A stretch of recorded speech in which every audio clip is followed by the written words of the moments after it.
SCP-541-2. La piel del edificio. Descripción del objeto. Objeto. Número. SCP-541-2. Clase. Euclid. Condiciones especiales de contención. El inmueble conocido como Villa Kintsugi, una residencia modernista abandonada en las afueras de Collserola, Barcelona, ha sido sellado y catalogado como estructuralmente inestable. El perímetro está rodeado por una valla electrificada y carteles que advierten de la presencia de materiales tóxicos, amianto.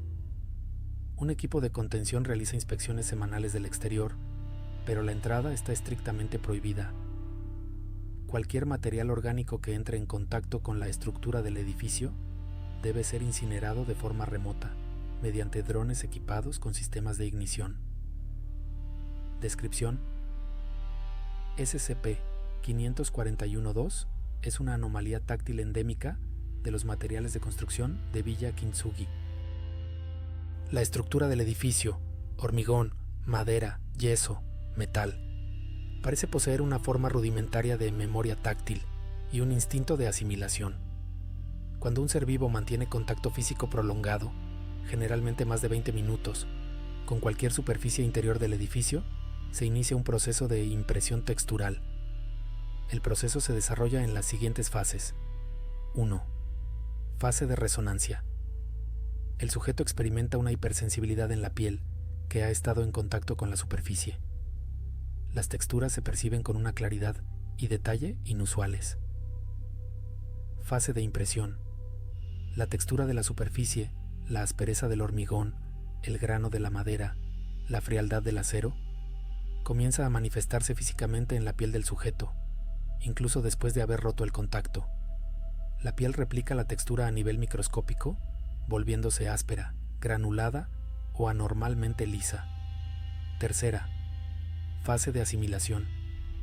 Si el contacto continúa, la anomalía se vuelve agresiva. El edificio comienza a proyectar texturas más complejas y dañinas sobre la piel del sujeto. La sensación de madera astillada, metal oxidado, yeso agrietado o incluso el moho húmedo de las paredes. Estas impresiones causan dolor, parálisis localizada y una rápida necrosis del tejido. El sujeto siente cómo su cuerpo se convierte, literalmente, en parte de la arquitectura decadente del edificio. Cuarta, fase de petrificación. En la etapa final, los sujetos pierden toda movilidad y su tejido biológico se transmuta lentamente en el material con el que mantuvieron el contacto más prolongado. Los restos de víctimas anteriores se han encontrado fusionados con las paredes o el suelo, indistinguibles de la estructura original, salvo por sutiles contornos vagamente humanos. SCP-54. 1-2 parece ser más activo en zonas con una mayor variedad de texturas y materiales. Se teoriza que no es una entidad consciente, sino un fenómeno similar a un moho virulento que se propaga a través del contacto físico, consumiendo la biomateria para replicar y reforzar su propia estructura. Relato: la casa que viste piel. Para Clara, la arquitectura era una historia contada con materiales. Era estudiante de doctorado y su tesis se centraba en el brutalismo emocional, una corriente marginal de mediados del siglo XX que buscaba evocar sentimientos a través de la confrontación de texturas puras. Su investigación la llevó a un nombre casi olvidado: Damián Ferrer, un arquitecto reclusivo cuya obra magna, Villa Kintsugi, se había perdido en los pliegues del tiempo y la burocracia. Tras meses de búsqueda, la encontró. Escondida en una ladera boscosa de Collserola, la villa era una sinfonía de contradicciones. Bloques de hormigón crudo se fusionaban con paneles de madera de teca erosionada, y enormes cristaleras se incrustaban en muros de piedra pizarra. Estaba abandonada, sí, pero no era una ruina. Era una escultura dormida. Para Clara, era el capítulo perdido de su tesis. Ignorando las señales de prohibido el paso, se coló por un hueco en la valla. El aire dentro del recinto era fresco y olía a tierra húmeda y a ozono. La puerta principal, una pesada plancha de acero oxidado, estaba entreabierta. Clara empujó y entró en un mundo de silencio y luz filtrada. El interior era aún más impresionante. Un gran espacio diáfano se abría ante ella, con paredes que transicionaban del hormigón vertido a la madera pulida, y al yeso estucado sin solución de continuidad. El suelo era un mosaico de baldosas hidráulicas y tablones de roble. Era un manifiesto táctil. Sacó su cuaderno de bocetos y su cámara. Pasó las siguientes horas inmersa en su trabajo, documentando cada unión, cada superficie. Dejó la palma de la mano reposar sobre una pared de hormigón mientras dibujaba con la otra, sintiendo la agradable aspereza y el frescor de la piedra. Trazó con los dedos el relieve de un panel de madera tallada, maravillada por la habilidad de Ferrer para hacer que materiales opuestos dialogaran. Se sentó en el suelo de roble para capturar la forma en que la luz caía desde un tragaluz, apoyando la espalda contra un pilar de yeso. Estaba en su elemento, conectando con el edificio de la forma más íntima que conocía, a través del tacto. Fue al cabo de unas 3 horas cuando notó la primera extrañeza. Al recoger su mochila sintió una rara rigidez en las yemas de los dedos de su mano izquierda, la que había estado apoyada en el hormigón. Se las miró. La piel parecía normal, pero al frotarlas entre sí, sintió una fricción arenosa, como si tuviera un polvillo invisible pegado a la piel. Lo lavó con un poco de agua de su botella, pero la sensación no desapareció. Lo archivó como una reacción alérgica al polvo o al cemento y continuó. Se adentró en lo que parecía haber sido la biblioteca. Las estanterías de acero oxidado cubrían una pared entera. Al pasar junto a una de ellas, su antebrazo rozó el metal. Sintió un frío punzante y un arañazo áspero, aunque al mirar vio que el metal era relativamente liso. Unos minutos más tarde, un escozor persistente comenzó en esa misma zona de su brazo. Se subió la manga y vio una débil marca rojiza, casi como el inicio de una quemadura por fricción, con un patrón que recordaba vagamente a las manchas de óxido del metal. La inquietud comenzó a burbujear bajo su fascinación académica. Decidió explorar la planta superior. La escalera era una obra de arte en sí misma, con peldaños de madera flotante anclados a una pared de estuco veneciano. Mientras subía, apoyó la mano en la pared para mantener el equilibrio. La superficie era increíblemente lisa y fría, como mármol. En la planta de arriba encontró el estudio del arquitecto. Un gran escritorio de madera de nogal dominaba la estancia, frente a un ventanal que ofrecía una vista espectacular del bosque. Sobre el escritorio había un caos de papeles y planos amarillentos por el tiempo, y un diario de cuero. El diario pertenecía a Damián Ferrer. Las primeras entradas eran reflexiones arquitectónicas, llenas de pasión por su proyecto. Hablaba de crear una casa que respirara, que sintiera a sus habitantes, pero a medida que las páginas avanzaban, el tono cambiaba. 14 de mayo, la casa está terminada, pero no se siente terminada, sigue absorbiendo. Ayer pasé la tarde puliendo el suelo de la galería. Hoy, la piel de mis rodillas está tan lisa que no siento el roce de la tela. Es como si el barniz se hubiera fundido conmigo. El corazón de Clara empezó a latir con fuerza. Siguió leyendo. 2 de junio, el problema es el contacto. La casa anhela el contacto. Cuanto más la toco, más me reclama. La textura del hormigón del sótano, la siento en mi espalda cuando duermo, áspera, fría. Me despierto tiritando, buscando un calor que mi propia piel ya no puede generar. Clara se miró la mano izquierda. La sensación arenosa seguía allí, quizás un poco más pronunciada. Se frotó el antebrazo. El patrón rojizo se había oscurecido, y al tocarlo, la piel se sentía extrañamente quebradiza y fría, como el metal oxidado. El pánico, helado y paralizante, se apoderó de ella. La última entrada del diario estaba escrita con una caligrafía temblorosa, casi ilegible. 10 de julio. Ya no puedo sostener la pluma.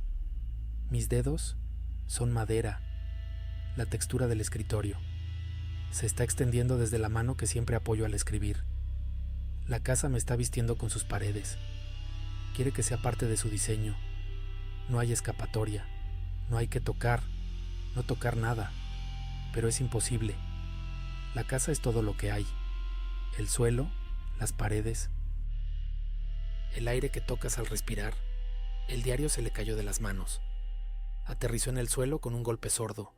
Clara retrocedió de un salto chocando contra la pared de estuco a su espalda. Un dolor agudo, como miles de agujas de hielo, recorrió su espalda. Se apartó de la pared de inmediato, jadeando. El frío no desaparecía. Era como si le hubieran pegado una lámina de hielo a la piel. Miró a su alrededor con nuevos ojos. El edificio ya no era una obra de arte. Era una trampa depredadora. Cada superficie hermosa era una boca esperando. El suelo bajo sus pies, la barandilla de la escalera, el pomo de la puerta. Todo era una amenaza. Tenía que salir. Ahora.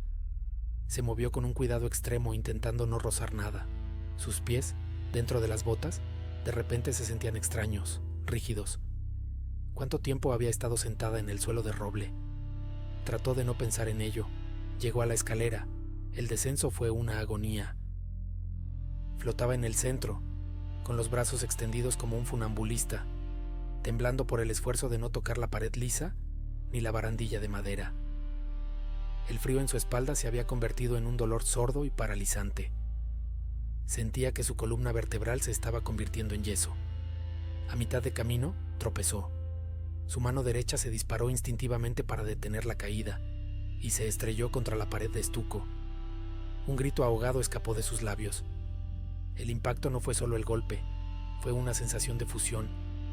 Sintió la textura lisa y fría invadir su palma, subiendo por su brazo como una marea helada, borrando la sensación de su propia piel.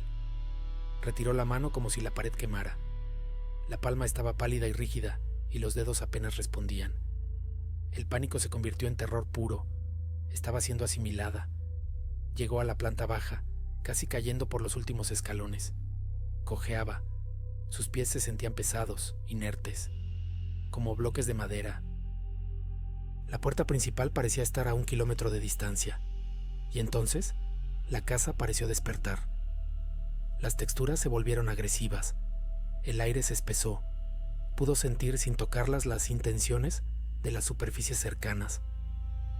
La pared de hormigón a su izquierda parecía llamarla, prometiendo la aspereza del cemento para su mejilla. El suelo de baldosas hidráulicas parecía querer imprimir su patrón geométrico en las plantas de sus pies. Se arrastró hacia la salida. Cada movimiento era una negociación con su propio cuerpo, que se rebelaba, que se endurecía. La piel de su espalda se sentía agrietada y seca, como un muro de yeso viejo. Sus dedos se curvaban en garras de madera y piedra. Estaba a solo unos metros de la puerta cuando su pierna izquierda se dio por completo. Cayó de rodillas sobre una sección de suelo donde el roble se encontraba con el hormigón. La rodilla derecha aterrizó sobre la madera, la izquierda sobre la piedra. La dualidad del dolor fue indescriptible. En su rodilla derecha sintió una presión brutal, como si miles de astillas se le clavaran en la piel. En la izquierda, una rigidez fría y abrasiva que parecía querer pulverizar el hueso. Gritó, un sonido gutural de animal atrapado. Estaba inmovilizada. El edificio la tenía. Podía sentir la madera subiendo por su muslo derecho, el hormigón trepando por el izquierdo. Podía sentir su propia piel desapareciendo, reemplazada por materiales de construcción. Cerró los ojos, esperando el final, su mente llenándose con el eco de la última frase de Ferrer. La casa es todo lo que hay. Fue entonces cuando un recuerdo fugaz la golpeó. Una clase de arte japonés. Kintsugi. El arte de reparar cerámica rota con laca espolvoreada con oro. La belleza de la imperfección. La unión. Ferrer había llamado a su casa Villa Kintsugi.